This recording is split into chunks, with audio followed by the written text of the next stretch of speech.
Hi, this is Peace and Harmony here today. We are zooming in and focusing in on a great viewer question, and that is what makes the narcissist angry? What gets or triggers the narcissist rage?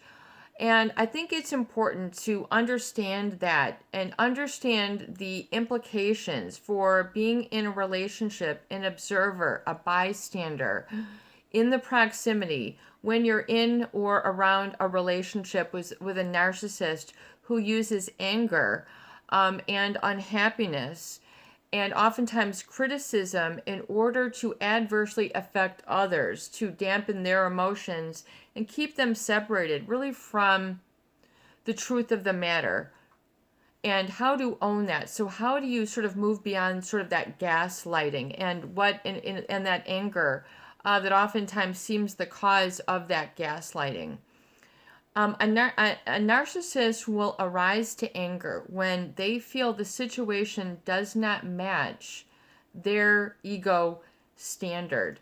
So they have a propensity to feel that they need to surround themselves only with people who are of a specific status or credential or caliber. In other words, they very much feel that they are above others and feel that they should only need to associate with others. And then they'll sort of pawn off or hand tasks off to others, which they feel are like beneath them. And so it'll kind of, as long as, you're cooperative or doing what the narcissist wants for them, they will be happy.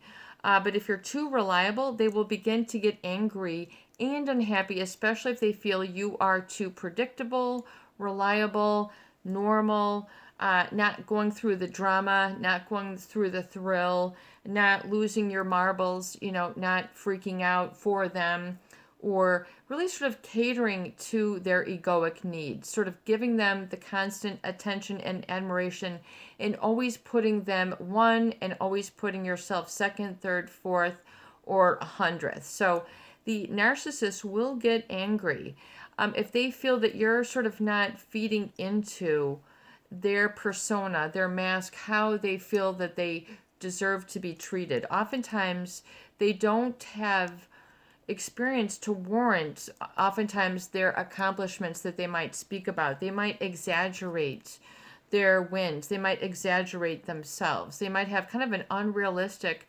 sense of how important they are. They might have sort of a grandiosity or sort of a fantasy like ego. I am entitled to this. I need the frontier.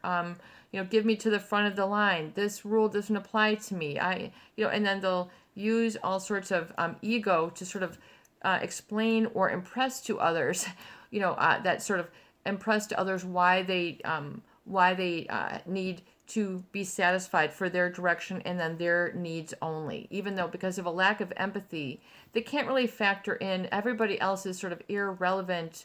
It does not matter. It doesn't impinge on their feelings whatsoever. They don't feel that is sort of required to be integrated or incorporated as part of the mix of a relationship, a conversation, or what have you.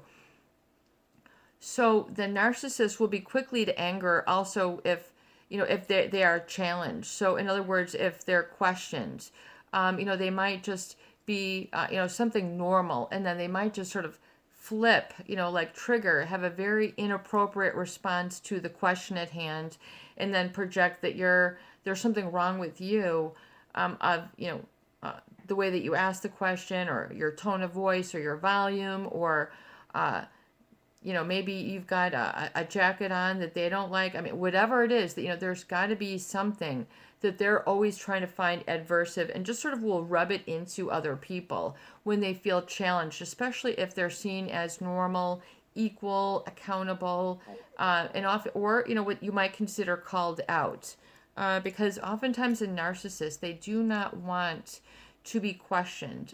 They want to and feel that they are number one. They are in the right, really at all costs. And no matter what they do, they will sort of always push to that, which can create a sort of very rude treatment for some people, which might come across as anger.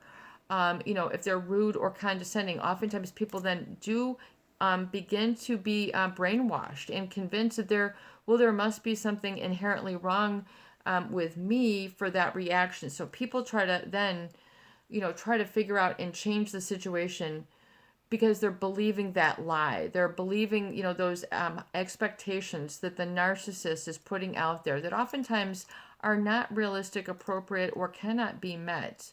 But because they're unable to adjust that and sort of be more with the crowd, the normal, just sort of where the truth is versus something that they are trying to, be as if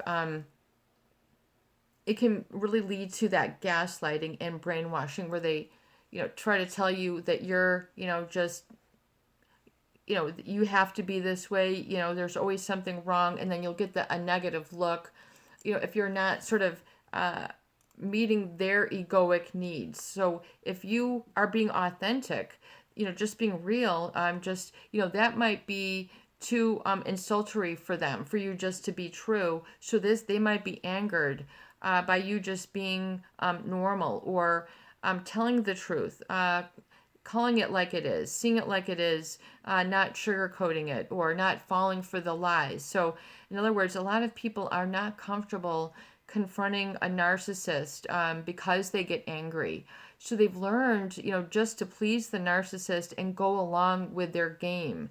But then, other people, they find that it's a game and a trap, which oftentimes requires their suffering as part of the dance. So that they might have mistaken the suffering as growth, being altruistic, selfish, taking one for the team, just this once, and then that eventually becomes that mood where then people feel guilty or bad, becomes rehearsed and rememorized. And then, a mood repeated over a period of time can become a temperament, a sad temperament, an angry temperament, a lonely temperament, what have you. So, and then that reinforced over time can really become a trait and then an identity and then who that person, ultimately becomes, even though that's not truly who they are, their potential, or who they're meant to be. They're just, you get kind of like off course. They get blinded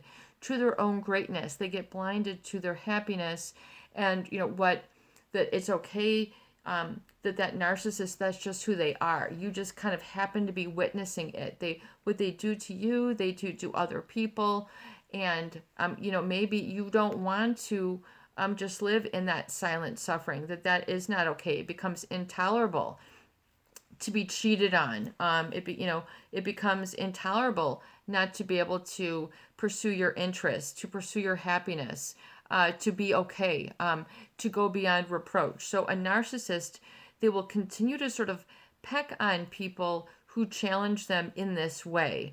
And so they'll appear as angry, and it'll appear as if they're angry with you, but it's oftentimes just their way that they sort of get in what they want in life. So in other words, those people who, it's like the squeaky wheel always gets the oil. So they learn if they can, continue to be angry, upset, mad, that a lot of people, don't know how to handle that. So they end up giving in. And, they end up appeasing, pacifying, get walked over, becoming like an emotional doormat. So it's okay for you to say, thank you very much, but that's not for me. That's not right for me. And to be okay with knowing this and declaring this. Especially if you had reinforced that mood, a melancholy mood, feeling that you were a disappointment, you bought into the guilt, you bought into the fear, you bought into the insults, you bought into the judgment, maybe and so you were gaslighted, which basically means, you bought into a negative reflection about yourself that was not negative. So, unfortunately, very many narcissists and psychopaths will use that as a way to manipulate others. It's just what they do in the course of their relationships, their day, their routine, their celebrations. That is just how they are, and they do not change. They won't change. If you are sort of asking or begging the differ, then they will become angry, and they will basically cause you to feel that your feelings are out of place, wrong, not as important. You're flawed. It's just, you're basically a human being, and that is enough sometimes to make the narcissist angry. If things just are real, uh, you know, they're too cool for school. In other words, they don't like to just sort of live in that space. I guess for them, it's very threatening. It makes them worried that they're never going to be able to get over that. I think they have really a strong fear that they won't be recognized as somebody special or unique or important. So they overcompensate and use that ego, that anger, which is they are quick to rise if you're sort of not going along with their rules, their terms of engagement, especially if those involve being misrepresenting you, not giving credibility, acknowledgement, and validation to who you are. In fact, oftentimes you might feel that these people don't really know you, that you were kind of you had this great part of you that you were hoping that they would notice and they never did. It's because oftentimes the narcissist, they really, or the psychopath, they really don't need or care to know other people, in specific ways. They can't, give a validation of your strength. They can't live in that truth. They can't live in that normalcy. It's very uncomfortable. Or like in the psychopath, they just don't need. That's not where they hang out. They are always on the beeline, and to whatever it is that they need. So whatever is the aftermath of that, oftentimes, people being brainwashed or gaslighted is the aftermath, which means they're reflecting back something to you that is erroneous. Reflecting back you're a bad person, you've got bad hair, you're this, whatever that they, a lot of people are too intimately aware and too sensitive, and you carry around this judgment and expectation, which has nothing to do with your internal reality, your values, or your strength. So it's okay to let that go, and then know kind of where your inner circle is, and know what you value, and get to know that pretty well, and not to feel bad or guilty for not being a specific way or a specific lifestyle, or valuing things that aren't meaningful to you. That you find other things valuable and meaningful, and it doesn't make you less than, boring, stupid, because you are a specific way. You are who you are. The world needs you for who you are. The world needs you for being authentic. The world doesn't need you for being fake. The world doesn't need you to follow and silently suffer. That is not what the world needs. So get the bigger picture, like open up your horizons. Does, and so realize that, don't allow a narcissist to be like your emotional puppeteer and control your feelings, behaviors. And, you are the navigator. You are the captain of your soul. You are the one in the driver's seat. You're the one who can navigate the temperature, how it feels, what emotions and what physical sensations you feel. You really, for that quantum level of healing, you really do need to get down to the kinesthetic and really work on and understand, rehearse and rememorize what is your truth and what is your true happiness and content, and what does that truly feel like at 100%. And then being and reiterating that is okay. It's okay for you to succeed. It's okay for you to be close. It's okay for you to trust yourself. It's okay for you to be balanced. It's okay for you to be heard. It's okay for you to be seen. It's okay for you to speak up. It's okay for you to have eye contact. It's okay for, someone to validate your experiences, and it's okay for you to live in the present and also have a happy future where you're not just dragging the past.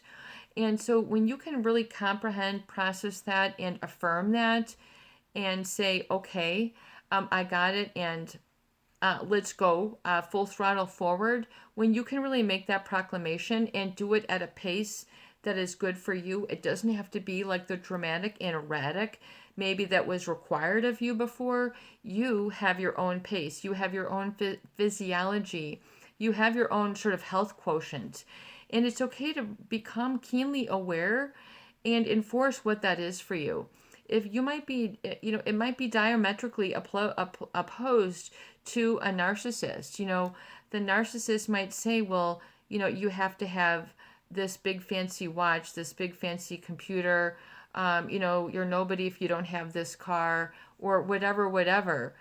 And do you see how, you just set when you will continue to set yourself up for failure when you're always trying to meet someone else's expectations versus sort of owning and knowing your own, and that you are adequate, you are reliable, you are correct. But if you have not had a lot of experiences either hearing that from yourself, hearing that from others, then that's the work that you have to do. You have to really shore up that deficit, and then change around that poverty consciousness to one really of positive and productive consciousness, what you might call abundance consciousness, solution consciousness, happiness consciousness, success consciousness, and being aware of those other levels. And it can be at little gradual steps, and then acknowledge it and processing. I mean, that's the growth of and your ability to make decisions, and sort of growing in your higher awareness in wisdom, so you feel and know you're on the right path, and you are in the right shoes, and you are in the right place, and you don't have to keep questioning and doubting yourself. Those questions and self-doubting are really like a habit. They really are like a habit, like smoking or drinking. Maybe it's time for you to drop some bad, dirty habits of feeling inadequate, of not owning your truth and not feeling okay, just giving yourself that inner state, and then being able to hold, maintain, and validate, for extended periods of time, where that confidence, you are in alignment, and you don't have to question, judge, and then be fearful, that you can live in that absence of fear, which really then you begin to be able to take more opportunity, and being able to navigate and enforce and shore up and practice your boundaries and standards. So even when they get tested, when someone tries to be push, mistreat you, you don't fall for it, you don't react, you don't have that knee-jerk reaction. Oh, you're able to maintain, you're just able to maintain a neutral perspective, and you're not going to fly into judgment or buying into someone else's negative judgment. You learn to go, whoa, Nelly, and then you learn to not fall for it, and you are then able to see it really for what it is. And then usually then the narcissist will back down or be detracted from you when they find that you are no longer falling for their antics, their manipulation, their dramatic and erratic. Once they find that you're not reactive to that, it doesn't bother you, you see it for what it is. It's just sort of they're on their own spinning game. You can either step on their ferry wheel, or their merry-go-round, or their boxing ring, or their match, whatever it is, or you can just hold your ground, and then realize the value of your ground. And then not only that, I call that your internal real estate, but just be there. Not that you have to be defensive and have your dukes up, but just be able to observe and not fall for a judgment, a false accusation, an emotional jab, or something that's trying to be insultory or derogatory. So in other words, that can bounce off of you because you see it for nothing greater than the manipulation ploy for which it is. And you just, at some point that you don't fall. You go, nope, this time I don't fall. This time I don't fall. This time I don't fall. And you keep asserting that. This time I don't fall. This time I don't regress. This time I don't back down. This time I'm not attracted. I'm not attracted to the false charm. I'm not attracted to the false front. I'm not attracted by the false promises. So you learn to say that, you're not attracted, and to own that, and then see the difference, the energetic really change, and the difference, and then the breakthrough that it creates for you. And then with repetition and experience, you have something really more resilient to bring to the table. You have a little bit more of character, self esteem, which is usually felt in the solar plexus. You have a sense of protection and sort of presence, which can be very strong and very comforting, not only to yourself but to others, and can be very stabilizing right when you need it. So that stabilizing energy oftentimes will make narcissists angry.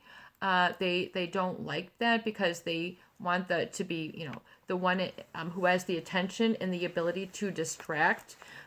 So if they cannot distract you, they need to be the one in the spotlight. So if they can't take that spotlight away from you, then they're going to get very angry, and then they'll use more of their tactics.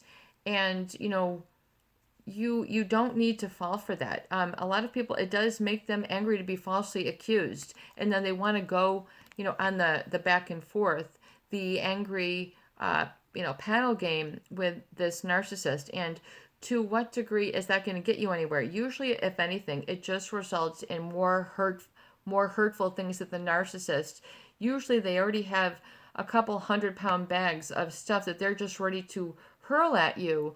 So they've already been planning and preparing. So I recommend that if you don't want that path, that you don't continue on that path. You don't take steps 1, 2, you don't take steps 87 or 107. You go, okay, let me just put a little bit more of my steps towards this, which is my goal. So you have to kind of know what your goal is, and know if you're getting closer, and know if you're getting further away.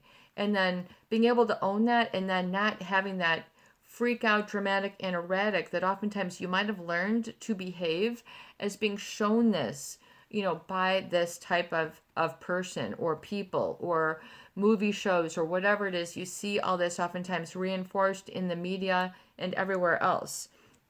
And then make that a priority.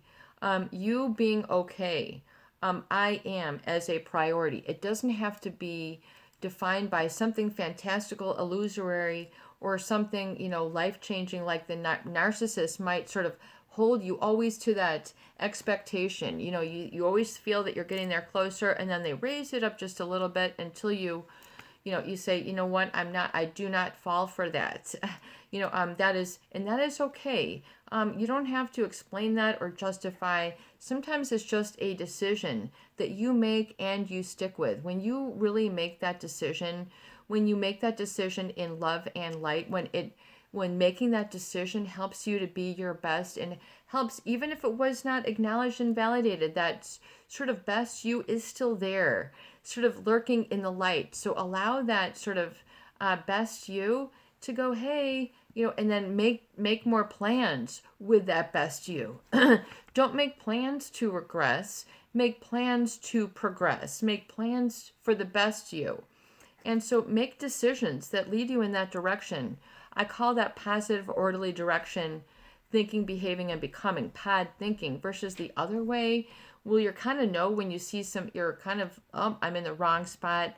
That's usually related to negative, orderly direction, thinking, behaving, and becoming. I call that nod thinking. So you have to be rigorously honest and take stock of yourself and what you need to do to hold yourself accountable. Is it getting a notebook? Is it getting an appointment book? Is it getting a calendar? Is it making some plans? Like literally, rather than never making any plans, beginning to make plans for your future. Because like the John Mellencamp used to say, if you don't, if you don't stand for something, you're going to fall for anything. So, begin to know what you stand for, especially what it is for yourself. And then also, what do you stand for in terms of what you truly now look for and are attracted to in others. Get back to the blueprint and the drawing board. Rather than being distracted by what you thought was attractive, you go, okay, now I know that that does not a healthy relationship make. And so now that knowing that to be the case, what I am attracted to and what I do enjoy is, and then knowing that, and it might be solitude, it might be autonomy, it might be doing some work for yourself, it might be spending some times in your profession or your hobby or reading or listening or exercising or like rehabbing your house or redoing your wardrobe or whatever it is that you truly need to change. But really go in that direction. I think it'll serve you well. This is your buddy, and peace and harmony. I hope these videos do help. Please share, please subscribe, and for goodness sake, please donate for more great tools, videos, discussion, and support.